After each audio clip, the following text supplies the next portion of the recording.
오늘 우리에게 주시는 하나님의 말씀은 열왕기상 17장 17절에서 24절까지 말씀입니다. 열왕기상 17장 17절에서 24절까지 말씀, 저와 여러분 한 절씩 교독하겠습니다.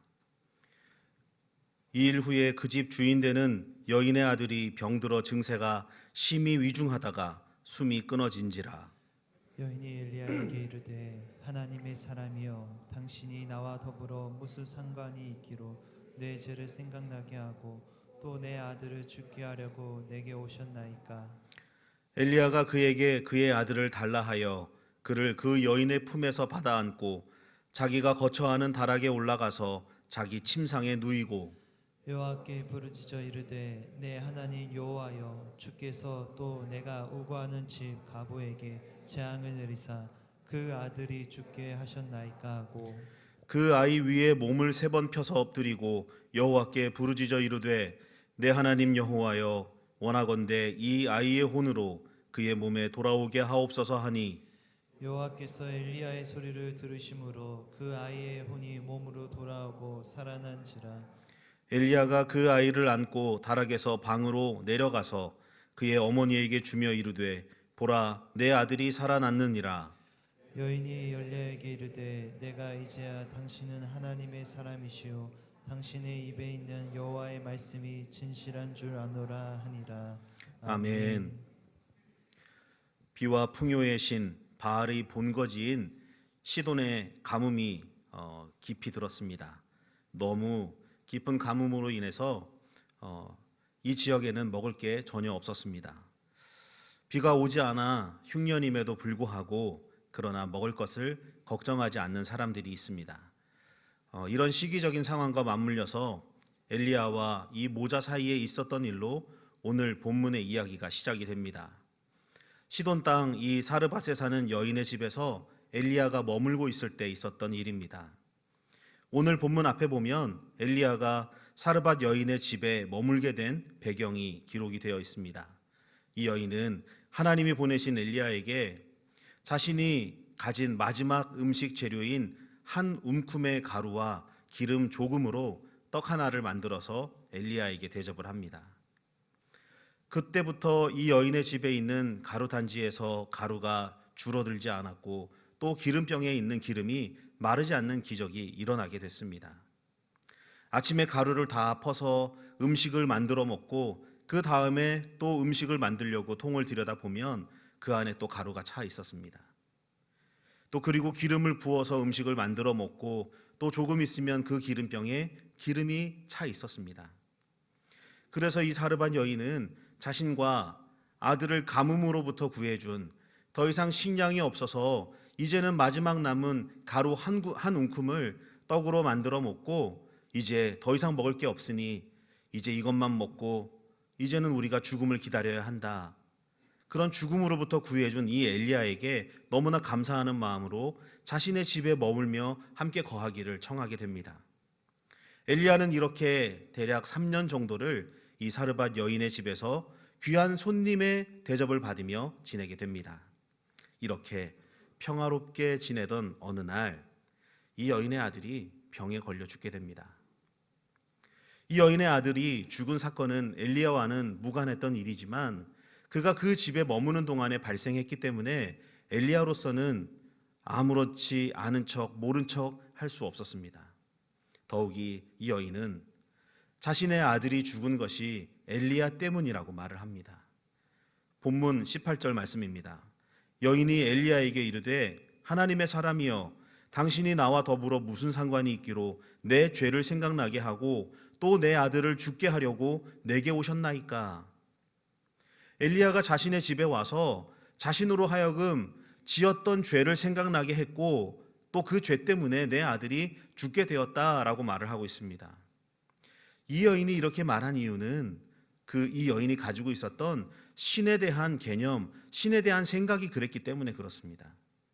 이 사르밧 여인이 가졌던 신의 개념은 하나님을 비롯해서 모든 신들은 인간이 잘못을 저지르면 심판의 개념으로 벌을 주고 재앙을 준다라는 생각을 했기 때문에 그렇습니다.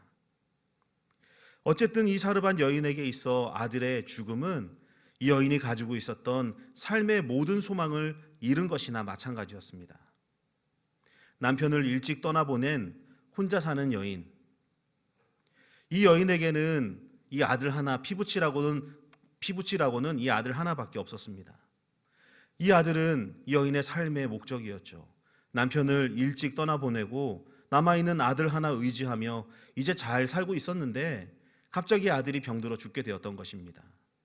여인의 삶의 소망이었고 목적이었고 희망이었고 삶의 전부였는데 그 삶의 전부, 이 삶의 희망, 목적, 살아가야 하는 소망까지도 다 잃게 되었습니다. 이런 여인의 마음을 잘 알고 있었던 엘리야는 안타까운 마음을 가지고 죽은 아들을 자신에게 달라 여인에게 말합니다. 여인의 입장에서 보면 이제 한 움큼 남아있는 가루를 떡으로 만들어서 먹고 더 이상 먹을 게 없었기 때문에 굶어 죽는 일만 남았습니다.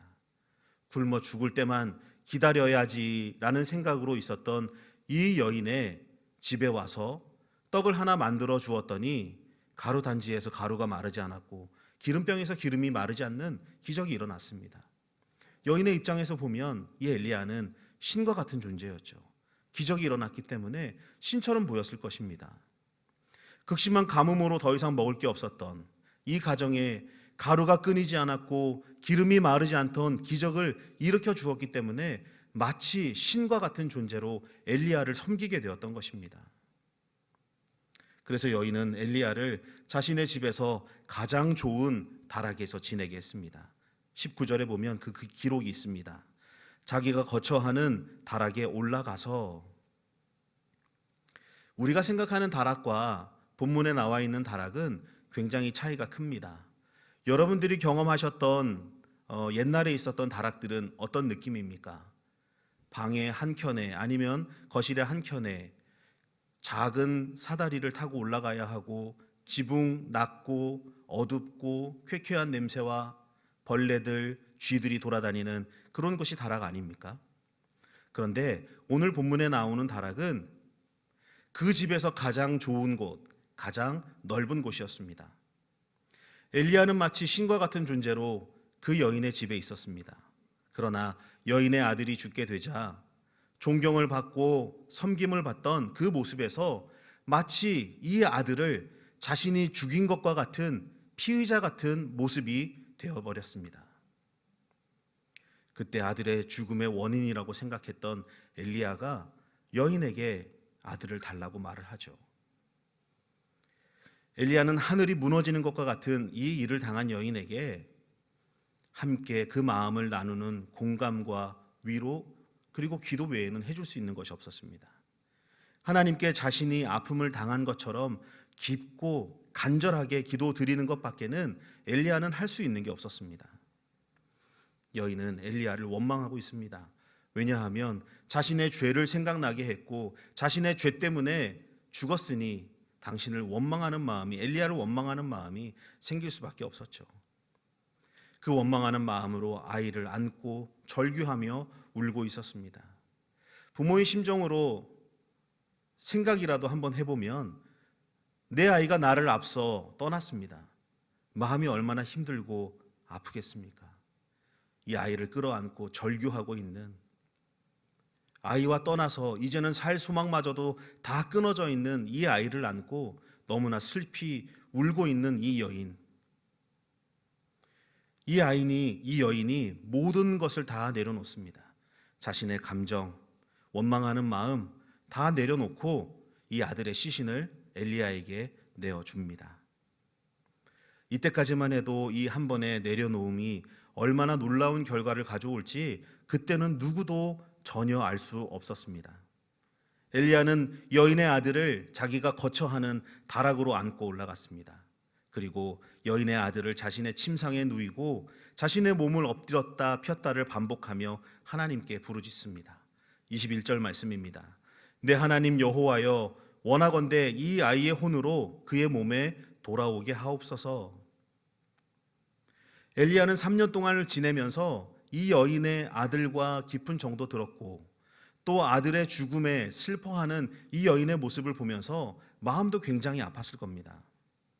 여인의 아픔을 충분히 공감했던 엘리야는 온 마음을 다해 하나님의 궁유를 간구했고, 하나님은 간절히 부르짖는 이 엘리야의 기도를 들어주십니다.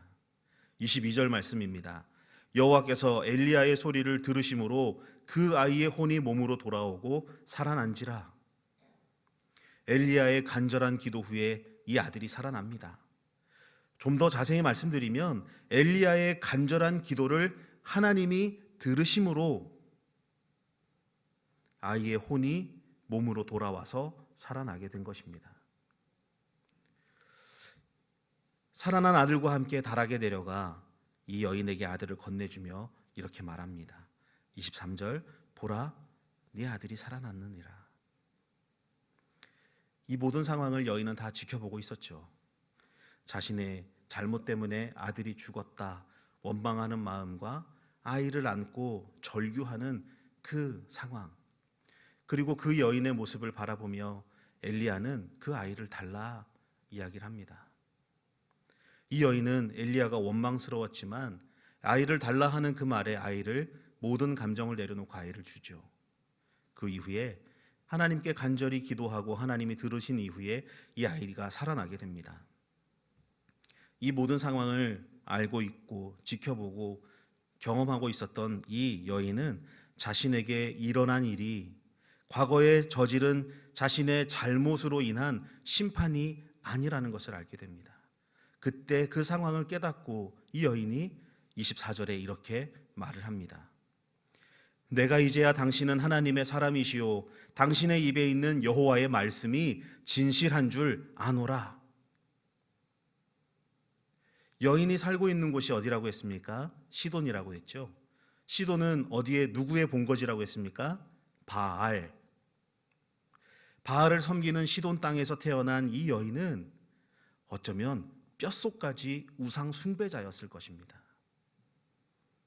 그런데 아들이 살아나는 이 사건을 통해서 여인의 입의 고백은 무엇입니까? 하나님의 사람이시오 당신의 입에 있는 여호와의 말씀이 진짜인 줄 내가 이제야 알았습니다. 엘리야의 하나님을 인정하게 된 것입니다. 태어나면서부터 바알을 섬기는 그 땅, 모든 문화와 종교, 모든 부분들이 이 바알에 맞춰져 있고 우상 숭배를 했던 그 땅에서 태어나 뼛속까지 우상 숭배자였던 이 여인은 자신의 아들의 죽음을 통하여 하나님의 영광을, 하나님의 일하심을 경험하게 되었고 고백하게 되었습니다. 만약 아들이 죽는 일이 벌어지지 않았다면 바알의 본거지인 시돈에 사는 이 여인이 하나님을 알기나 했겠고 하나님을 인정이나 했겠습니까? 우리는 삶에 고난이 오거든 우리 삶에 문제가 오면 이 여인과 똑같은 반응을 보입니다. 이 문제가 누구의 죄 때문이냐? 이 일이 왜 나에게 일어났느냐? 누구의 잘못으로 일이 이렇게 되었느냐? 내가 무슨 잘못을 했길래 이런 일이 일어났을까? 예배를 안 드려서 그런가? 내가 말과 행동을 안 좋게 해서 그런가?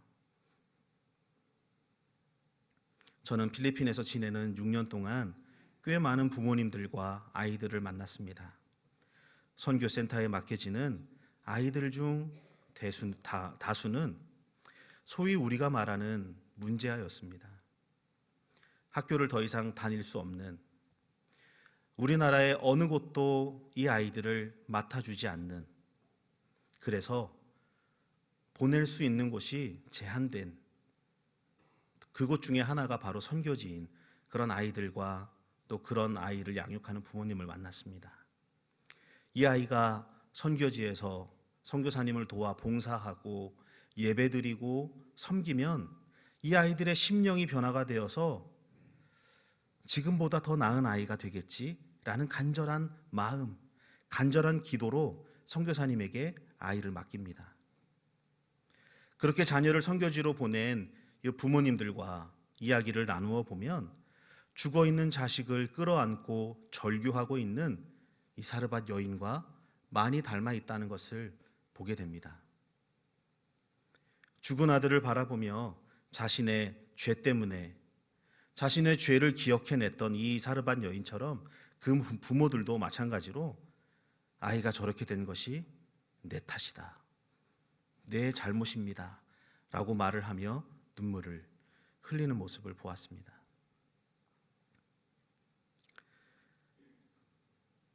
아이의 잘못된 부분을 가지고 내 잘못으로 생각하는 것이 부모의 마음이겠죠. 신약에도 누구의 잘잘못이냐라고 따지는 그런 구절이 나옵니다. 요한복음 9장 1절과 2절 말씀입니다.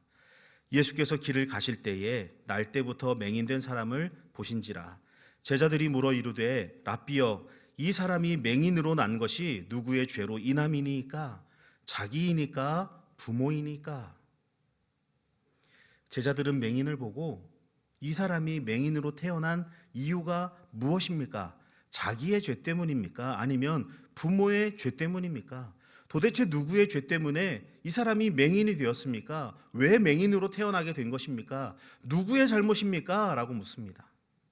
그런데 예수님께서는 누구의 잘못 때문이다 라고 말씀하지 않으십니다. 3절에 보면 이렇게 말씀하십니다.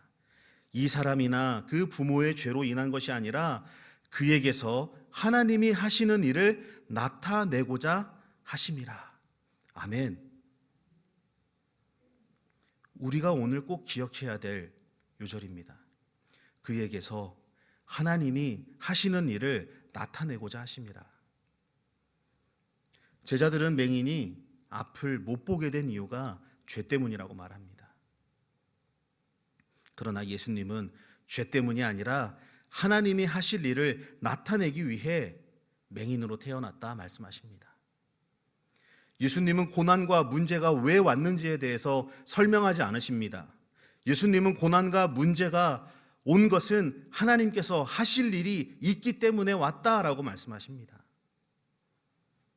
실로암에 있었던 실로암으로 가서 눈을 씻고 이제 눈을 뜨게 된 이 맹인은 이후에 예수님을 증거하는 자가 되었습니다. 실로함의 뜻은 보냄을 받은 자라는 뜻입니다. 이 맹인은 예수님으로 인하여 치료받게 된 이후에 예수님께서 하신 일을 증거하는 보냄을 받은 자가 되었습니다. 고난이 있었지만 하나님의 일을 통하여 하나님의 일을 증거하는 보냄을 받은 자가 되었던 것이죠. 한 문장으로 말씀드리면 하나님의 섭리, 하나님의 계획이라고 할 수 있습니다. 이 사르밧 여인도 아들의 죽음이 자신의 죄 때문이라고 여기고 깊은 죄책감에 빠져 있었습니다. 그러나 하나님은 아들의 죽음을 통해서 여인에게 하나님의 영광을 고백하게 하셨습니다. 아들이 죽음에서 돌아오자 이 사르밧 여인은 하나님께서 만물의 주관자이시고 생명의 주이시며 자비의 아버지이신 것을 깨닫고 고백을 하게 됩니다.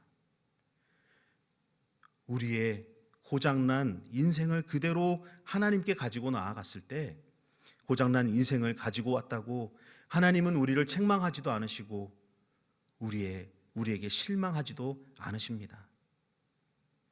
그 고장난 모습 그대로 나아갔을 때 그 고장난 모습, 그 고장난 우리의 인생을 통해 하나님은 일을 시작하십니다. 우리는 하나님의 일하심을 증거하기 위해 보냄을 받은 자들입니다. 엘리야는 삶의 소망을 잃은 이 여인에게 가서 이렇게 말합니다. 절규하고 아들을 안고 있는 그 여인에게 가서 그 아이를 내게 주시오. 여인이 자신의 잘못 때문에 아들이 죽었다며 죄책감에 빠져 있고 하나님이 내 죄 때문에 내 아들을 죽이셨다고 원망하고 이 아이의 시신을 끝까지 내어주지 않았다면 어떻게 됐을까요? 아마 여인의 삶은 여전히 살 소망이 없는 상태에서 여전히 아이의 시신을 끌어안고 절규하고 절망에 빠져 회복되지 않는 그런 희망을 잃은 삶을 살고 있었겠죠. 평온한 쉼도 얻지 못했을 것입니다. 여러분 인생에 있었던 문제와 고난으로 많이 지쳐있는 성도님들 계십니까? 하나님은 지금 우리에게 말씀하십니다.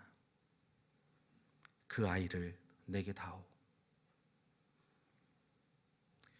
우리가 지금까지 인생을 살면서 안고 있는 나만의 아픔과 고통들, 절규하고 있는 원인, 이유가 다 있을 겁니다. 그 아이를 끌어안고 지금도 절규하고 있는 우리에게 지나간 과거에 있었던 아픔과 상처들, 가족을 통해서, 누구를 통해서, 어떤 일이 벌어짐을 통해서, 내 육신의 질병과 아픔을 통해서, 자녀의 문제로 인하여 겪고 있는 모든 죽은 아이와 같은 모든 것들을 주님은 가지고 나오라 말씀하십니다. 그리고 우리에게 그 아이를 내게 다오 말씀하십니다.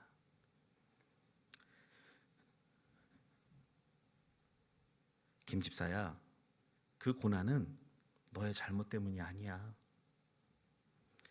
그 고난과 문제들은 내가 하나님이라는 것을 너에게 보여주고 싶어서 내가 허락한 거야. 내 말이 없으면 수년 동안 비도 내리지 않고 이슬도 잊지 않게 하고, 또 비를 지면에 내리는 날까지 그 통에 가루가 마르지 않고 그 병에 기름이 없어지지 않게 한 나 여호와에게 네가 안고 있는 과거의 고난, 상처, 아픔, 질병, 그 모든 것들 이제 나에게 다오. 나에게 주면 내가 너에게 쉼과 회복을 줄게. 주 내 아버지는 지금 우리에게 그렇게 말씀하십니다.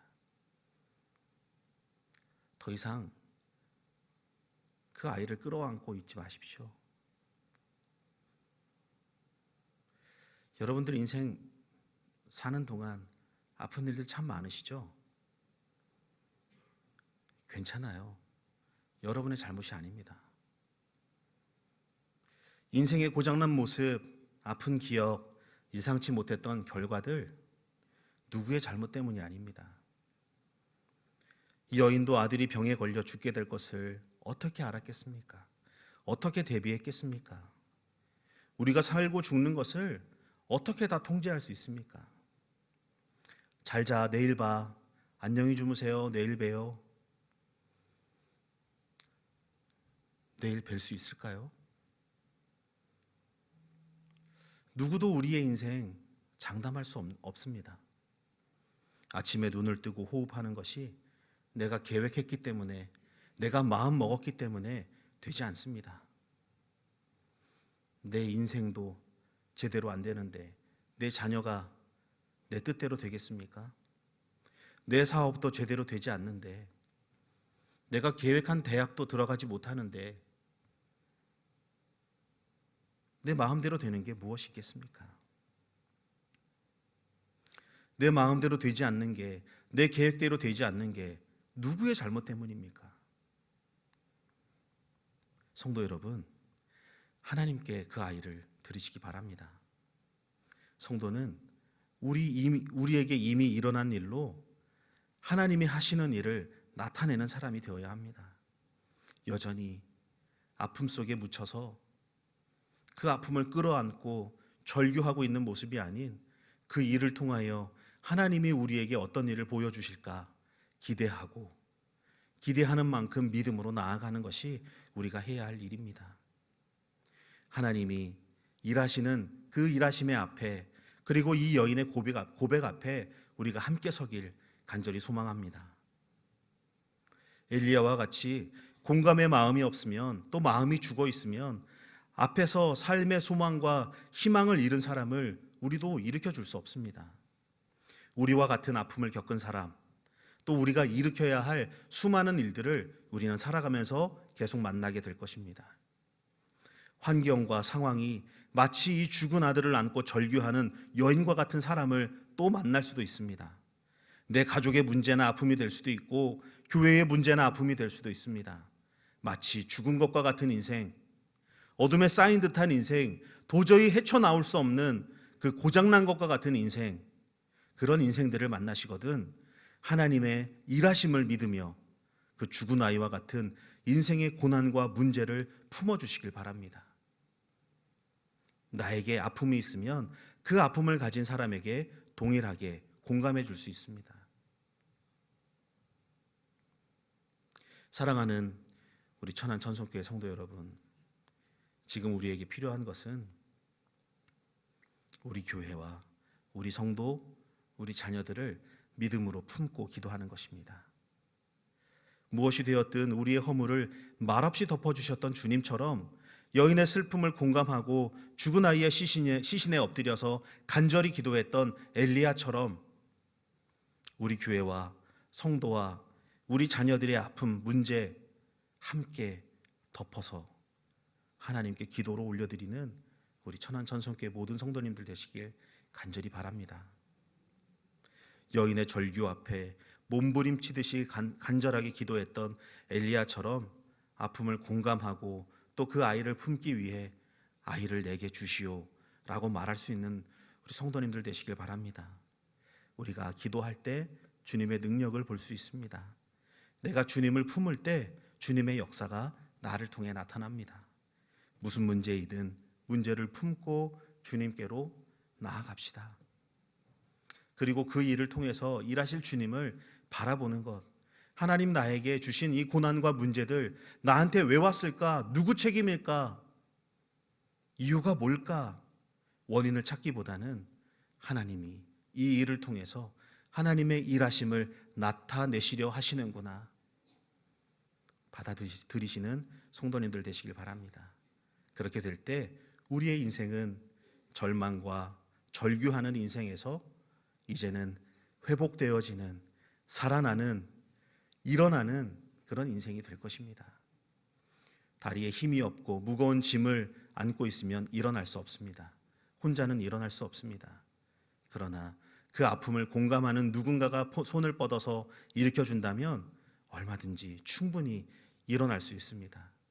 혹시 옆에 아직도 힘이 없어 일어나지 못한 분들이 계시면 손을 잡아주시고 위에서 기도해 주시며 함께 일어날 수 있는 우리 천안 천성교회 귀한 신앙의 공동체 되길 간절히 소망합니다. 그 아이를 하나님께 주십시오. 더 이상 고난과 고통 가운데 죄책감 가지고 나의 책임 때문에, 나의 잘못 때문에 그렇게 되었다라는 마음 버리십시오. 누구의 잘못도 아닙니다. 잘하셨습니다. 괜찮아요. 주님 안에 회복되어지는 귀한 역사 우리 안에 있길 간절히 소망합니다. 기도하겠습니다. 하나님, 여전히 절망하고 아파하며 실망하고 낙심된 우리의 마음, 내 계획대로 되지 않는 인생 가운데 정말 모든 것들 다 포기해버리고 싶을 만큼의 절망 속에 빠져 있을 때 주님은 우리에게 오셔서 그 아이를 내게 다오 말씀하십니다. 오늘 들려주신 하나님의 음성, 그 아이를 내게 주시오 했던 그 엘리야의 마음을 우리가 기억하여 이제 우리 안에 있는 절망과 아픔들을 하나님께로 내어드릴 수 있는 우리의 삶이 되게 하여 주옵소서. 아픔 가운데 더 이상 아픔 가운데 주저앉아 있지 않게 하시고 문제 가운데 더 이상 주저앉아 있지 않게 하시며 하나님이 일으켜 주시는 힘으로 그 아이를 품고 대신 회복시키시고 살리시는 그 능력 안으로 맡기고 나아가는 믿음의 사람들 다 되게 하여 주옵소서. 맡길 때 기적을 허락하시고 또 성도와 성도가, 이웃과 이웃이, 가족과 가족이 서로 함께 아픔을 나누고 공감할 때 하나님의 나라가 더욱더 풍성하여지는 은혜가 있길 소망하오니 하나님 우리 안에 회복을 명하여 주시고 말씀을 통하여 변화되어지는 쉼과 회복을 얻는 우리 귀한 천안 천성교회 되게 하여 주옵소서. 예수님의 이름으로 기도드립니다. 아멘.